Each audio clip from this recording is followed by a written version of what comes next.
Welcome back to the Everyday Entrepreneur Show. In this episode, I had the chance to interview Dave Jackson, an Edge Homes real estate agent who has done incredible things with his active income, putting into passive assets to make his life like no one else's. In this episode, we talk about how he started his career in a sales position, then went on to buy multifamily investments and is now investing in mobile home parks and has over 380 pads. You do not want to miss this episode if you're interested in business, real estate investing, and just leveling up in general. Welcome to the Everyday Entrepreneur Show. My name is Cameron Ure, a real estate agent, investor, and entrepreneur. This podcast is for the everyday person all the way to the CEO wanting to build, grow, or scale their business to the next level. Our goal is to educate, network, and motivate so all of us can become everyday entrepreneurs. All right, welcome back to the Everyday Entrepreneur. I am pumped for this episode. I have Dave Jackson, one of my really good buddies, on here today. He is a monster home agent for Edge Homes, and we're super excited to dive into that side of his career as well as some other crazy stuff he's got going on. How's it going, Dave? Thanks for joining us. Hey, thanks for having me. Yeah, absolutely. So I got to brag about you for a second on here because I've known you for a while and we've worked together on real estate stuff, but you are killing it in the real estate world. You started as a resale agent for a little while. You were doing great there. Then you switched to a builder called D.R. Horton. You were the top sales agent there. And now you're at Edge Homes. And just this year, you are the top producing agent in volume for 2022. Is that correct? Yeah, I guess. Something like that. You can be humble. Like it's all good. I'll brag for you. So to put that into perspective for the people that don't know what that really means is that's extremely challenging to do. I mean, to be a top sales agent in multiple different companies is really, really impressive. And what you've done with that ability to turn that back into real estate, I think people are going to be really interested. You've been able to take your active income, put it into assets to create more passive income, which has helped you scale your life and put you forward, which I'm super excited to talk about. And so my first question for you is just what aspects attributed to your success in the sales world and being a monster salesperson? Well, I think first and foremost, anyone who knows me, I'm pretty competitive. I like to compete. I grew up playing sports. I had brothers. We were always playing sports against each other, and I just like to compete. I'm kind of quietly competitive where I'm more reserved and a little bit quiet, but deep down inside, I feel like I'm pretty driven and I want to succeed. So there's a monster in there, man. There's a demon just trying to get out. That's cool. Anyway, go ahead. No, just competitiveness is one of your main driving factors. You obviously have other whys deep down that make you push hard, but it does come down to you just having that competitive edge where you're like, I want to be the best version of myself and I want to compete against myself. That's kind of what I have learned from you is you don't really care for the outside aspect of things. I just know you like to better yourself and compete against yourself. How has that played a role in your life? Yeah, and you hit it. I don't really care about beating other people, like in the sales world, pitting myself against other edge agents or whatever. It's more just about, kind of reaching my potential. But, and then I think the next kind of piece to that too is I have this like idea in my mind of what I want my life to be like. And I realize that having the means to do that is the only way to get there. Right. Yeah. And so, I have goals, I have aspirations, things I want to do. And I'm kind of a lifestyle guy where I want to have a really good lifestyle and, be able to do things with my family and sports Yeah. and things. And so that Yeah. drives me as well.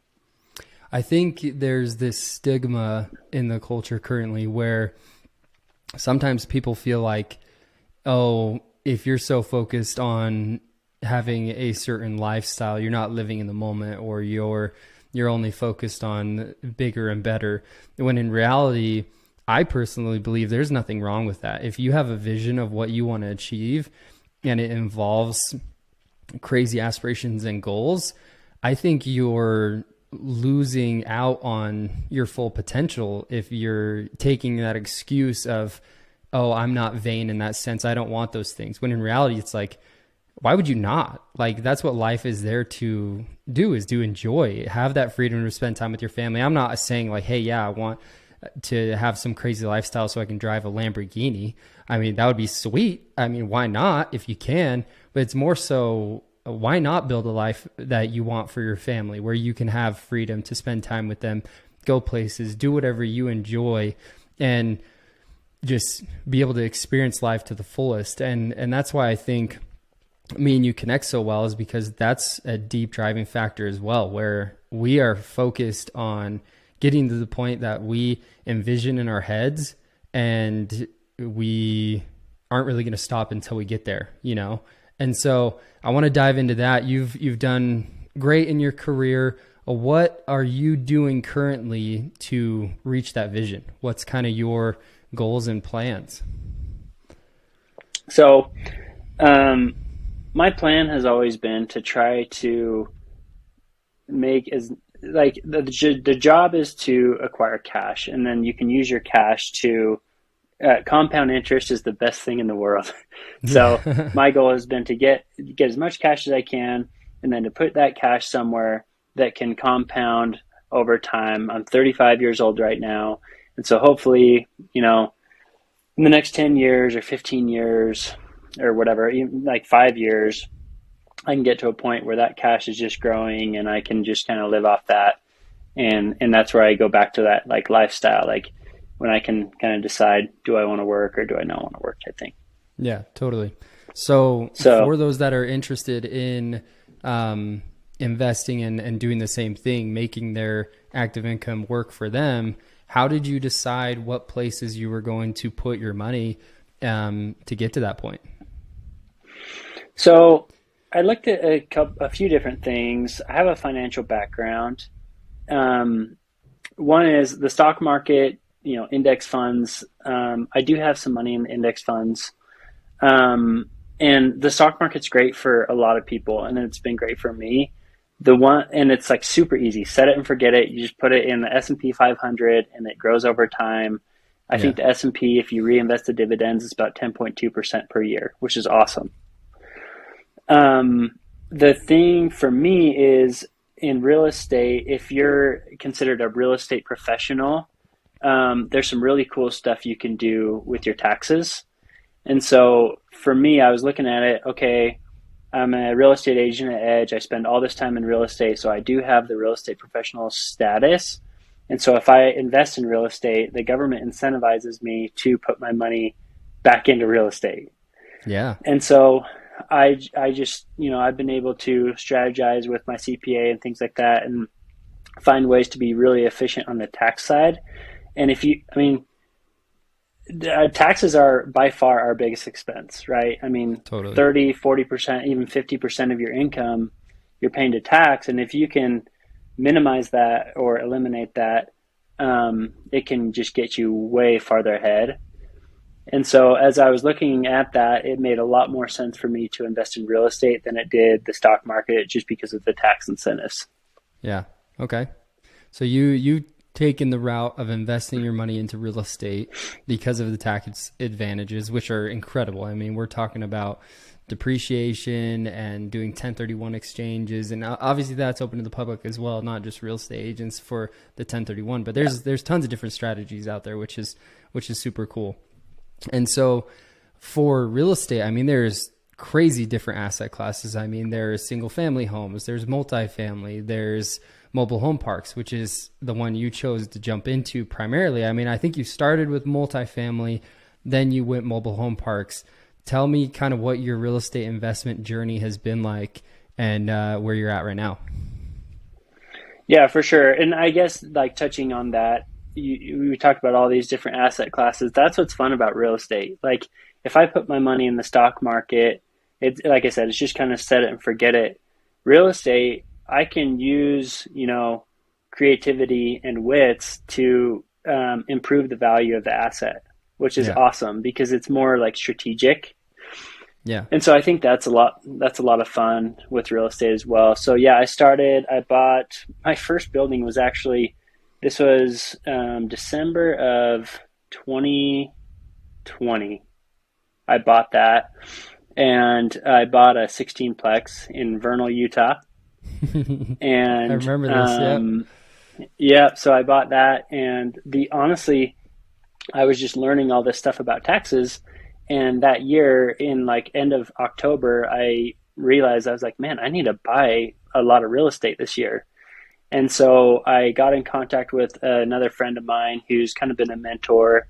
And it just so happened that he and his aunt were selling a 16-plex in Vernal, and it was a great property.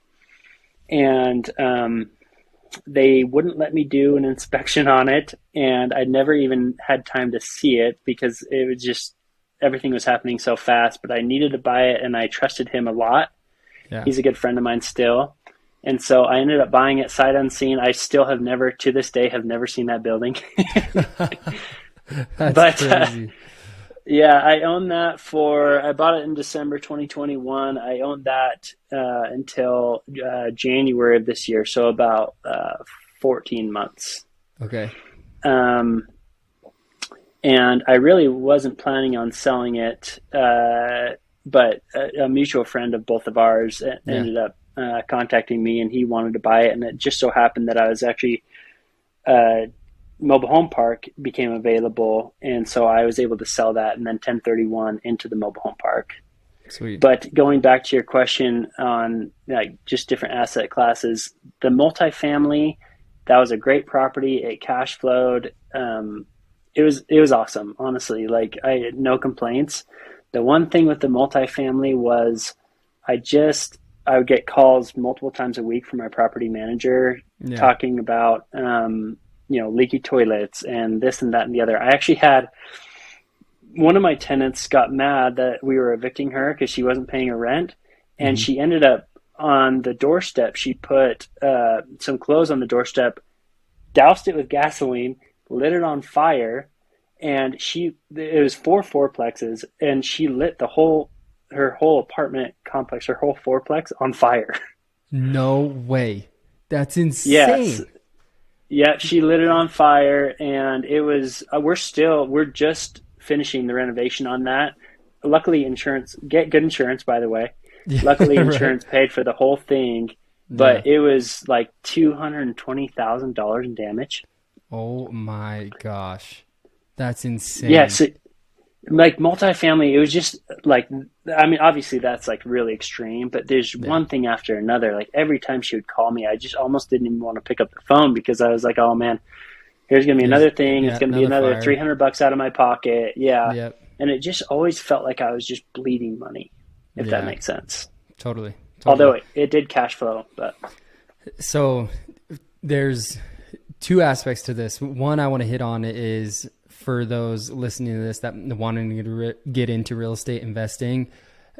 It sounds like a horror story and there are all these like problems, but real estate investing on the flip side is actually incredible as long as you can have the mental capacity to ebb and flow with the challenges that come with investing into these type of deals. And so with that being said, for those that want to invest into real estate, don't be scared or hesitant to do so just because you're worried that you're going to have tenants that have issues or things like that. That's stuff that's manageable and that you can control as long as you are doing it properly, which like you just said, even though it was a big pain, your insurance paid for it.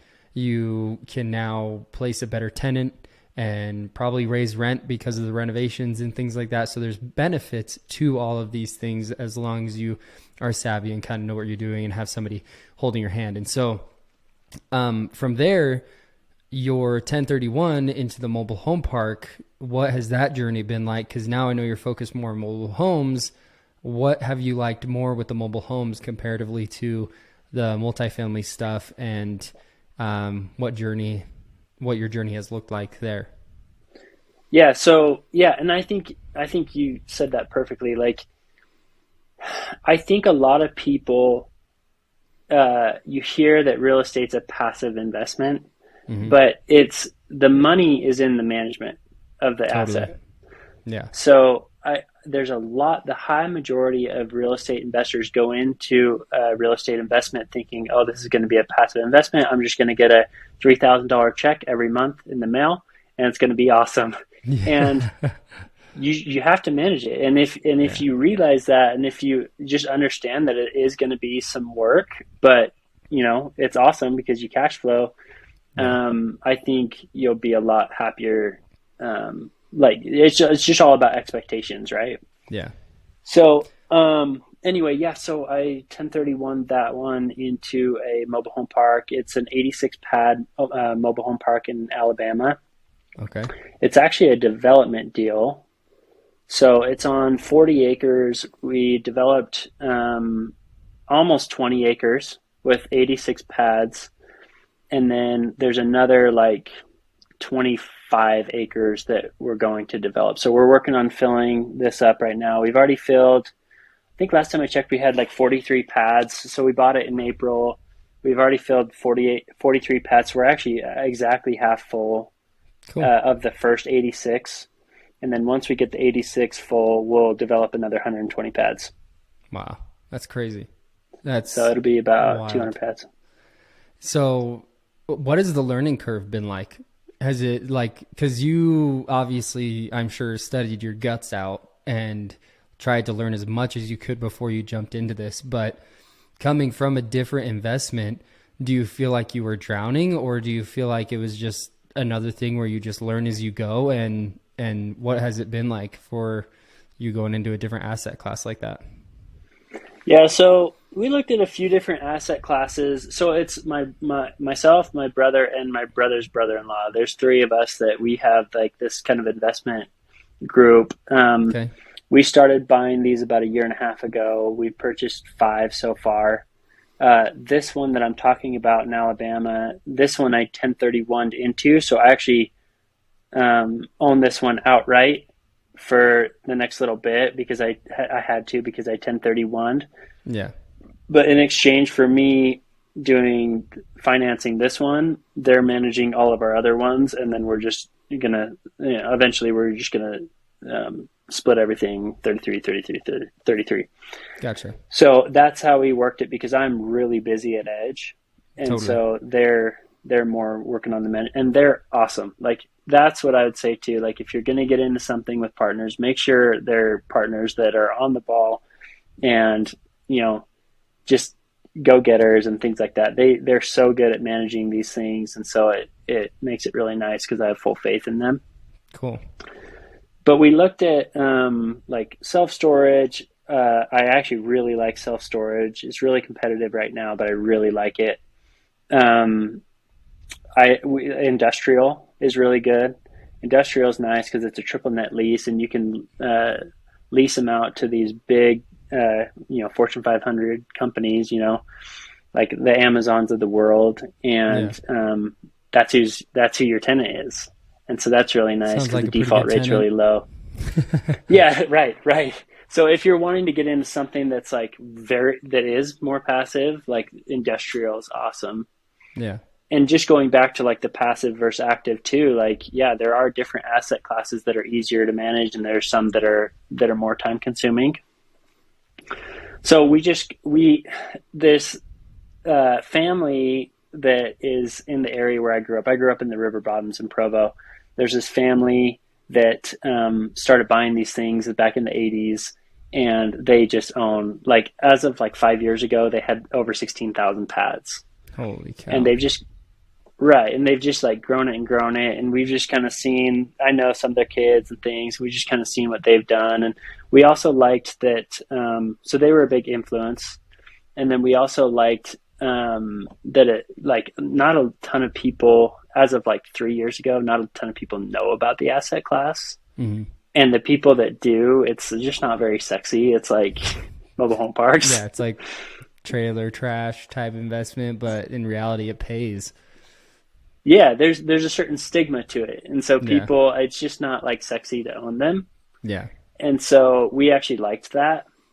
And so anyway, we just started doing our research. We researched stuff for about probably 3 to 4 months, and then finally we got to the point where we're like, hey, I have a real estate background. My brother has a real estate background, and then the other guy has a stock background, but he's super sharp. He's in software as well. cool. And we're like, heck, like, we've done all this research. Let's just go for it. And so we bought Nice. our first park, and our first park has been an absolute home run. And I think that's one of the reasons, obviously, like, why we bought more is our first park did really well, and we're like, yeah, let's buy another one. And so Yeah, we ended up just buying and buying, and every, like, probably 3 4 months we'll just buy another park. cool. So for somebody wanting to, whether it's multifamily, mobile home parks, just real estate investing, what resources have you used to educate yourself? Like in those 3 to 4 months, how did you prepare yourself to feel or get to that point where you were like, yeah, I'm ready to pull the trigger now. Let's do this. Yeah, good question. I think a lot of that depends on kind of what your prior experience is, right? Like, if you're just getting into real estate specifically, Yeah, I would say, start learning just about real estate fundamentals, right? Just totally. fundamental basics. And then once you feel comfortable with, all the lingo and how contracts work and things like that, then start narrowing down an asset class. Now, that was our strategy. Is our strategy was to nail down an asset class. That's not Hmm. everyone's strategy. Some Yeah, people will buy, multifamily. They'll buy self-storage. They'll buy mobile home. It's yeah, so we just wanted to just do one asset class and just dive into that.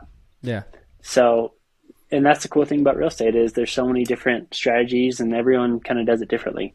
So, yeah. That's that's cool. I mean, it just is a learning process. And I mean, for most, I like your thought process behind it because you're saying, hey, I'm going to become the master at mobile home parks, and this is where we're going to focus. We're going to get really good at this. We're going to continue to buy them every couple of months, where other people are saying, let's buy a single family, a multifamily, self-storage, whatever it may be. But it's really hard to get good at every single one of those asset classes because they're totally different. It's a totally different ball they game are. when you hop into something else. I mean, I've helped people buy mobile home parks, and it's a wild ride. and Yeah. and so but the numbers are phenomenal. I mean, they can spit back some really great returns just like all other asset classes can. And so to kind of go full circle with your story and kind of where you've taken your vision, what are your plans for the next couple of years? How many do you have a pad number you want to hit? Do you have a park number you want to get to? Or is it more so just the monthly return that your target is? And that's when you'll say, all right, I'm good to go. And then just kind of continue to go from there on the side. Yeah. So, and just going back to real quick, your previous question, you asked like learning. Bigger Pockets has a lot of stuff. Twitter Yeah. has a lot of stuff. YouTube has a ton of stuff. Like we are in an age where there's so much information available, and literally you can find any subject, and there's so much information on it. Books are another one. Books are probably the highest ROI investment you could ever have. It's $20, and you're like Learning from a someone an master. expert. Yeah. Yes, it's an expert's like life work on that Yep. subject. Yep. So, I where want do to I I? want to actually hit So, on that real quick. So for the past couple of years, yeah, let me rewind a little bit. In high school, I was not a reader, or if I did read, it was like a fantasy book or something, and that was rare. Like, I personally did not enjoy the education that was handed to me, where it was like, I love to learn history, but am I going to become a historian? No, not at all. Or whatever Right. it may be, you know? And then I hit college, and college was an absolute turn off for me. I was like, I don't care about 99% of these topics, you know? And the beautiful thing about books is because ever since I started kind of down this journey, I've fallen in love with self-education, where I can pick up a book that is something I'm interested in and I want to get better at and I want to learn, and I can learn from probably the top 1% of people in that subject because they have dumped their knowledge into this book. And I'm a firm believer and advocate for reading. If you don't read, there's nothing, I have no problem with you, but you can just level up so much faster and get to a whole different level of knowledge by just picking up a book that you want to improve in. And so I love that you brought that up, that just books in general, just read. And so anyways, keep going with what you were saying with kind of what your plans are and stuff like that. Yeah, just one more thing. Sorry, we're No, I just love it. on this tangent, but I was listening to a podcast, and Brandon Turner he started Bigger Pockets. Yeah. He's a huge reader, really fast reader, and reads a ton of books. And he said, for every nonfiction book that you read, you'll make $1 million. He said, one book you may make 250K, one book you may make $2 million, but every book that you read that's nonfiction in your career, you will make $1 million. And that was a huge eye opener for me. I was like, man, I'm going to start, I'm but gonna read some books. I totally agree with that, honestly. Yeah. So it Yeah. sets you apart. So what's kind of my plans is we own 5 right now. We're at 380 pads with these 120 that we're going to develop in this park. We'll be right at 500 pads.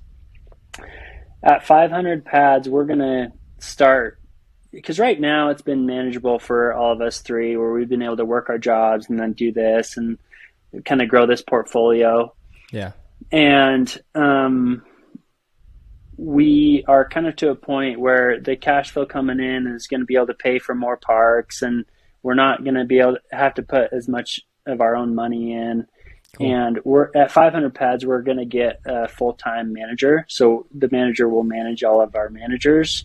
So we're going to start kind of building some structure around the business, run it like a business, and then hopefully grow it. I mean, 10, if we doubled our portfolio that we have now, we would, we'd be able to,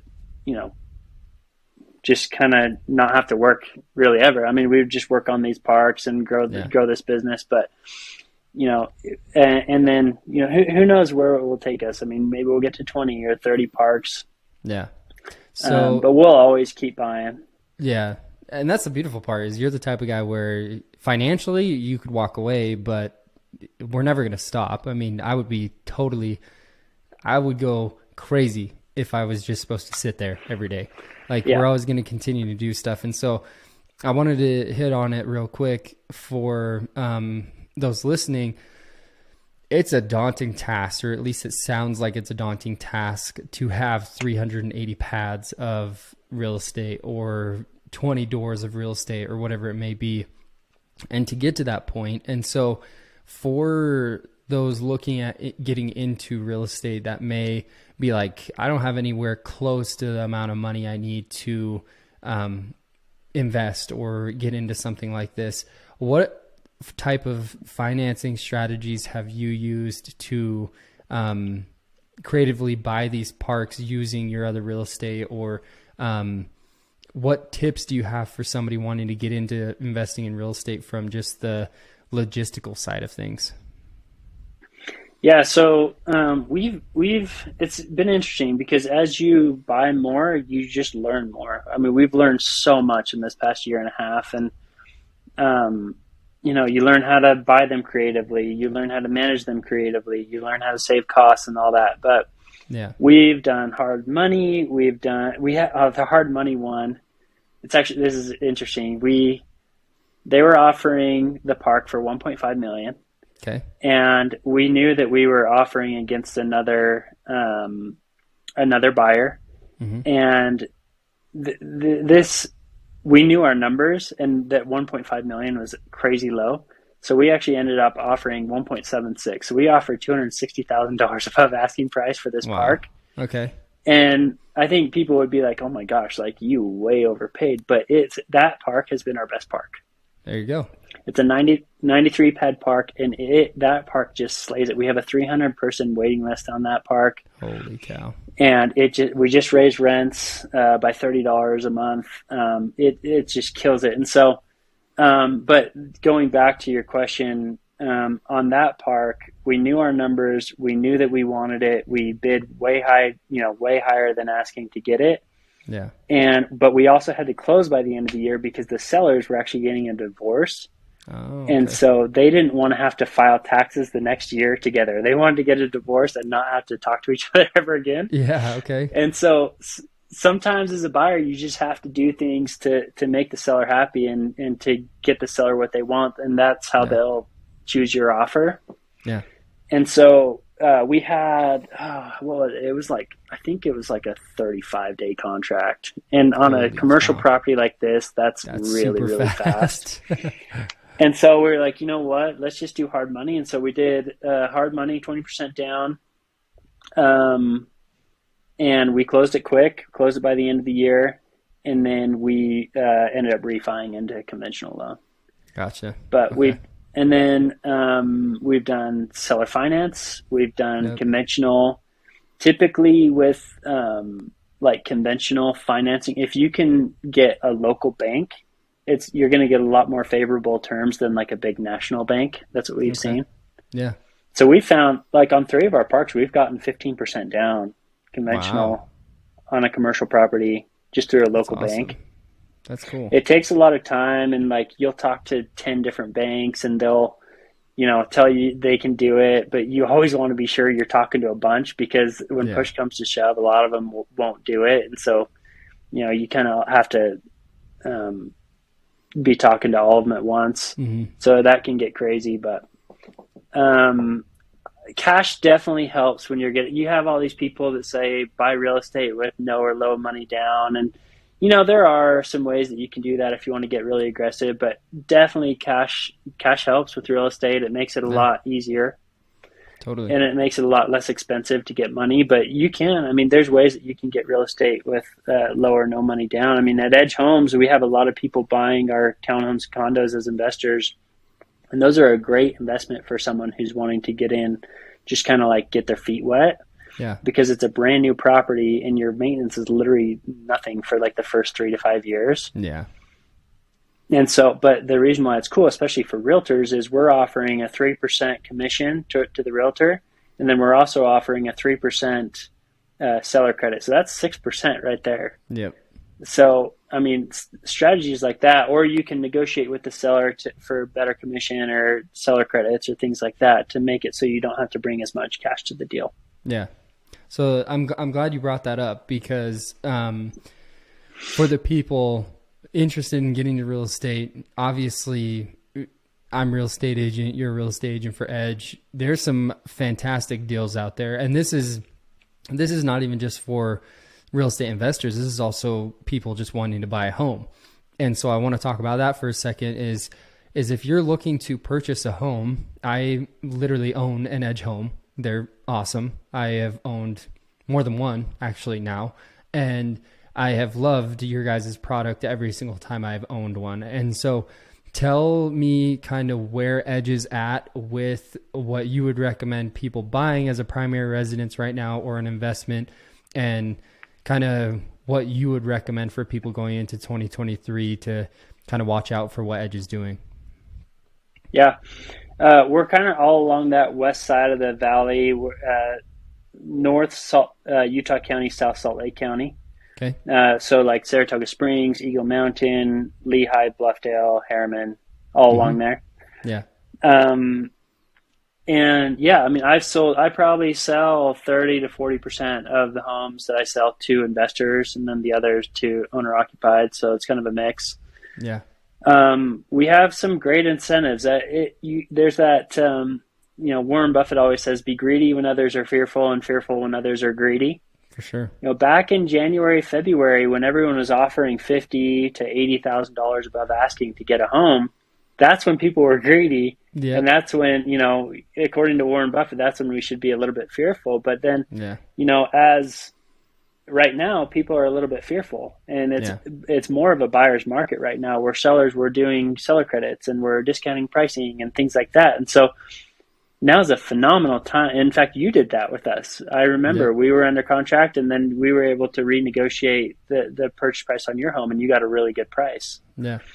So now's a really, really good time to buy if you're a buyer. I mean, it was a seller's market. Now it's kind of more of a buyer's market. Mm-hmm. Yeah. And so there's good incentives where you can do lower money down. We also have specs right now, which is really good because you kind of know what your interest rate's going to be. You can close in 30 to 60 days, whereas before it was a 9-month build time. Yeah. Yeah, So, there's huge benefits. I think a lot of people are just looking at those interest rates when right now they're still below the 20-year average. I mean, yes, home prices are higher, which makes it much more challenging because over those last 20 years, home prices were significantly lower. But the thing to focus on is if you compare those people offering 50,000 over or 100,000 over in January, February, to being able to get a really great price now with those interest rates, the latter scenario is going to come out way more on top than offering over when interest rates were lower. And I just think people don't fully wrap their head around that, where you can wait again. And once interest rates start to flutter down and people realize, hey, this is the new normal, or rates are back to where it's more affordable, that's when home prices are just going to explode again, and you're going to have to compete a bit against everybody and their dog, And so that's why there's great opportunities out there currently. And so to finish up, this has been a awesome episode, super informational, and I'm grateful for you, man. I am super excited to continue to watch your journey and what you're doing with all the cool investment stuff you're doing. And for those looking at getting a home with Edge Homes and looking for a new construction type home, please reach out to me or Dave. Let them know that you heard about it from this podcast. We have some awesome incentives that we're going to be doing for those that want to get into an Edge home and heard about it through this podcast. So to finish up, I ask everybody this question on this podcast as an entrepreneur and a business owner yourself. If you could give one person or one tip/advice for anyone wanting to become a business owner, what would it be? What's your golden nugget? two things. One is I would probably say to enjoy what you do. Okay.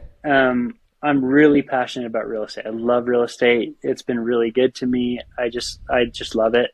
I remember the owner of Marriott came and spoke when I was at BYU to an entrepreneurship class, and he said, love what you do. And I was like, at the time I was in school, and I was sitting there thinking, man, like, of course you love what you do. You own real estate in the most awesome locations in the whole world, and you get to fly around and, whatever. Yeah. But now that I'm actually in my career and I realize that you got to get up every single day and do that thing, loving what you do and being passionate about what you do, I would rather make less money and enjoy what I do than make grundles of money and be unhappy in my job. Totally. So that's number one. And then number two, just advice, just going back to competitiveness. That's where I think sports has helped me in my career. Is I just feel like having a drive and having a competitiveness, or even a goal of where you want to be, right? Like, figure out what you want your life to look like in the next 5, 10, 20 years. Yeah. And have kind of a clear vision of how you want to get there. That's that great advice, man. I think to piggyback off of that, there are a lot of people that look at their career as, I'm going to go into this career because I want to make a grip ton of money. And you can start, but you're not going to finish, because it's going to be really, really not fun when you get to that point when you realize I can't keep doing this. I really can't. And to comment on that for a second, there's a balance, because there's this point where you do have to grind. You have to do what you don't enjoy to get to the point where you can do what you want to be truly doing. But you really have to find that balance and plan that out, where you say, okay, I'm going to put in the time now so I can get to the point where I truly can do what I enjoy. And so being competitive, getting after it, and just grinding, you almost fall in love with the chase, fall in love with the process. And I think that's what everybody needs to focus on, is choose something where you're going to love it, but it's also going to push you and it's going to be challenging, because that's where it's that love-hate relationship that will keep you growing, but keep you still in the game so you don't give up or quit. And so with that being said, we'll finish up this episode. Thank you so much, Dave, for hopping on. I really appreciate you, and we'll catch you in the next episode.